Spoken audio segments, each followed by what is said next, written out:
जिनके वाइडनिंग के लिए, जिनकी स्ट्रेंथनिंग के लिए केंद्र सरकार से सहयोग की आवश्यकता है। और मैं धन्यवाद करना चाहता हूं कि उन्होंने हमारी मांग के ऊपर 150 करोड़ रुपए की स्वीकृति और एडिशनल जो अभी उनके ऑफिस से हमको कम्युनिकेशन आया है, एडिशनल 50 करोड़ रुपए, यानी कुल मिलाकर 200 करोड़ रुपए की स्वीकृति उन्होंने जो है वो हिमाचल प्रदेश लोक निर्माण विभाग को दी है CRF के तहत, जिसमें हम अलग अलग सड़कों की अभी हम रूपरेखा बना रहे हैं हमारे अधिकारियों के साथ बैठकर। और इसको हम कल ही मैं व्यक्तिगत रूप से उनसे मिलने दिल्ली जाऊंगा और इसको हम उनसे साझा करेंगे। और क्योंकि अब कोड ऑफ कंडक्ट भी लगने वाला है कुछ ही दिन के अंदर प्रदेश के अंदर, तो उससे पहले इसकी स्वीकृति मिल जाए, प्राप्त हो जाए, इसका हम पूरा प्रयास करेंगे। तो एजेंडा बिल्कुल साफ है। मैं जब भी अपनी बात रखता हूँ पूरी मजबूती से रखता हूँ, बेबाकी से रखता हूँ, निष्पक्षता से रखता हूँ और हिमाचल प्रदेश के हर कोने का सामूहिक विकास करना ये हमारे सरकार की जिम्मेवारी है। And being the part of the government, it is my responsibility that the responsibility that has to be given to me, that has been given to me, उसका सामूहिक तरीके से निर्वहन करते हुए हिमाचल प्रदेश के हर कोने का, चाहे वो चंबा है, चाहे वो हमीरपुर है, चाहे वो कांगड़ा है, चाहे वो ऊना है, हमीरपुर है, सिरमौर है, शिमला है, सर्वत्र हिमाचल प्रदेश का संपूर्ण विकास हो, इस दृष्टि से जो है हम आगे बढ़ रहे हैं। और इसके साथ साथ और भी जो विकास कार्य हमारे चल रहे हैं, चाहे वो प्रधानमंत्री सड़क योजना के हैं, चाहे वो हमारे अर्बन डेवलपमेंट विभाग में हैं, उनको भी हम पूरी मजबूती से मैं उनकी मॉनिटरिंग कर रहा हूं।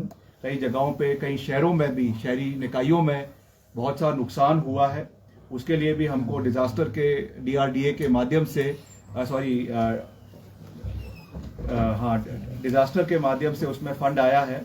मैंने अभी सेक्रेटरी हमारे जो अर्बन डेवलपमेंट है उनको भी बुलाया है और कुछ हमारी जो ऐसी नगर पालिकाएं हैं, हमारे नगर पंचायत है जहां पे सहयोग की आवश्यकता है, वहां पर भी आपके कोड लगने से पहले ये सहयोग उन पंचायतों को, नगर पंचायतों को और म्यूनिसिपल काउंसिल्स को दिया जाएगा, ताकि उस इलाके के जो भी वहाँ पे डैमेजेस हुआ है, नुकसान हुआ है, उसको हम पूरा कर सके और जो इलाके में भरपाई करने का हम हर संभव प्रयास कर सके। 200 करोड़ है सर, ये नई सड़कों के लिए कि वही NHI या नहीं, एक तो जो NHI के माध्यम से आना है, वो जो मैं पहले जब मैं दिल्ली गया था, मैंने जिसका पहले 150 करोड़ रुपए का जिक्र किया था, वो NHI के माध्यम से जो NHI की रोड्स है और NH जो हमारे 1 किलोमीटर आपके जो लिंक रोड्स NHI को NH को मिलते हैं, उसके लिए दिया गया था। ये वाला जो स्पेसिफिक फंड आज उन्होंने पिछले कल जिसकी घोषणा करी है, ये CRF के माध्यम से अलग अलग सड़कें जो हमने भेजी हुई थी, जिसकी अभी तक स्वीकृति नहीं आई थी केंद्र सरकार से। कई बारी मुख्यमंत्री ने भी उसके बारे में केंद्रीय मंत्री से चर्चा करी है, मैं भी कई बारी उनसे मिला, मगर इसका सहयोग हमको अभी तक नहीं मिल पाया था। तो उसकी औपचारिक घोषणा उन्होंने करी है। जैसा मैंने आपको कहा, मैं खुद व्यक्तिगत रूप से कल दिल्ली जाऊंगा और इसको हम सैंक्शन करवाकर, मेरा प्रयास रहेगा कि कोड ऑफ कंडक्ट के पहले इसको हम सैंक्शन करवाकर लेकर आएं, ताकि इनका भरपूर फायदा आने वाले समय में प्रदेश के क्षेत्र के विभिन्न इलाकों के लोगों को मिल सके। सर, हाल में आप दिल्ली गए थे और कांग्रेस हाईकमान से आपकी मुलाकात हुई, किन मुद्दों पर मुलाकात हो पाई, क्या कहना? देखिए, ऐसा है कि कुछ बातें मीडिया में होती है, कुछ बातें मीडिया से पीछे, पर्दे के पीछे होती है, पर यह है कि मैं जो बात करता हूँ वो पूरा ठोक बजा के करता हूँ। तो जो भी यथास्थिति है उसके बारे में हाईकमांड को जागरूक करवाना ये हमारा नैतिक दायित्व बनता है।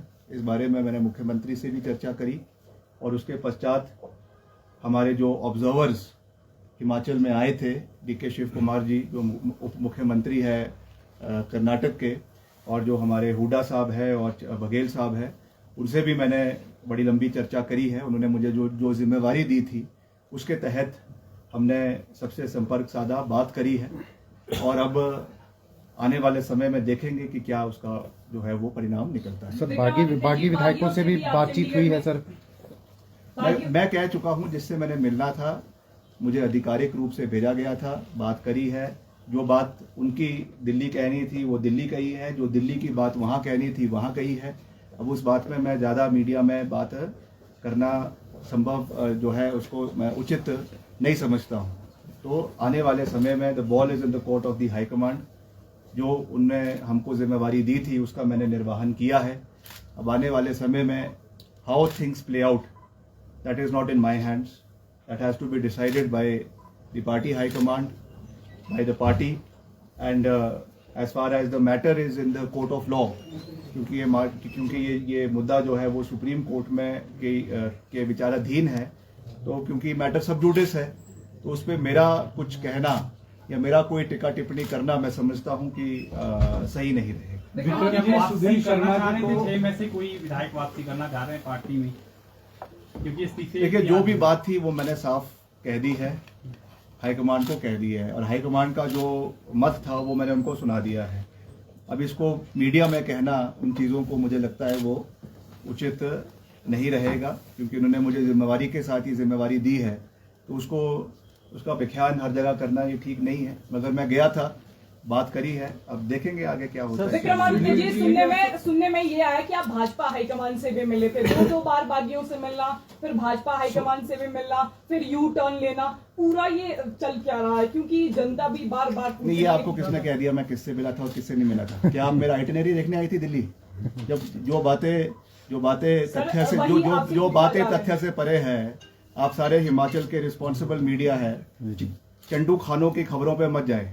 जो चीज़ें सब्सटैंशिएटेड है, ऑन फैक्ट्स है, ऑन बेसिस है, उसके बारे में बात करें। जो बातें हवाओं में हैं उसके बारे में मुझे उत्तर देने का कोई भी जो है मैं किसी रूप से बाध्य नहीं हूँ। सर कल कैबिनेट की बैठक भी है, तो आप उसके बाद जाएंगे दिल्ली? तो मेरी मर्जी है, मैं जब जाऊँगा। सुधीर शर्मा जयराम जिस तरह से कह रहे हैं कि सरकार अल्पमत में है और ये जल्द सरकार गिरने वाली है, समय बताएगा ना। अभी तो मैटर कोर्ट में है तो उसके बारे में तो मैं टिक्का टिप्पणी नहीं कर सकता हूँ।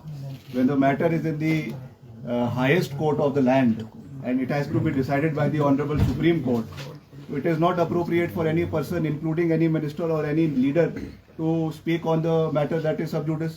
So let the court decide. Court उसमें अपना विचार देगा, उसके बाद आगे की रणनीति जो है वो तय की जाएगी। और सर हाईकमान से क्या नेतृत्व बदलने को लेकर भी बात हुई है क्या?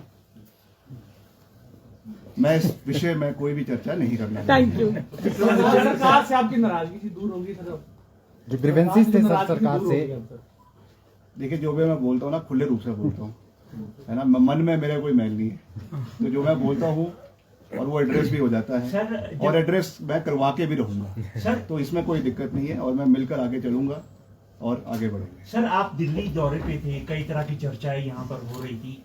अरे भैया चंडू खाने की खबरें हैं, उनको मानने की कोई आवश्यकता नहीं। आप क्या मैंने कह दिया जो मैंने कहना था कि मैं वहां गया, जो जिम्मेवारी दी वो की, अब करके वापस आ गया। उसके बाद अपनी हमने जो ऑफिशियल रिस्पॉन्सिबिलिटी है उसका भी निर्वहन किया, जो पार्टी ने रिस्पॉन्सिबिलिटी दी है उसका भी निर्वहन किया।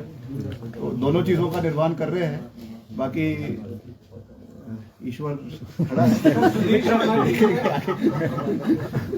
विक्रमादित्य जी चलो हो गया। मुख्यमंत्री कह रहे हैं सरकार पूरी तरह स्थिर है। आपने अभी भी एक बात कही कि मैंने बॉल जो है वो हाईकमान, मैंने ये कहा कि हाईकमांड अल्टीमेटली तो हाईकमांड ही डिसाइड करेगा ना। बिल्कुल, मैं वही। सरकार किसकी है? कांग्रेस पार्टी की सरकार है। Call has to be taken by the high command. मैं तो उस पर कुछ नहीं कह रहा हूँ, मैं मुख्यमंत्री जी की बात से बिल्कुल सहमत हूँ। मेरे को तो आपने जो प्रश्न पूछा उस प्रश्न का मैंने सीधा सीधा उत्तर आपको दे दिया कि हमें जो जिम्मेवारी दी थी उस जिम्मेवारी का निर्वहन करके मैं आपके बीच में खड़ा हूँ और स्पष्ट तरीके से आपसे जो है वो चर्चा कर रहा हूँ।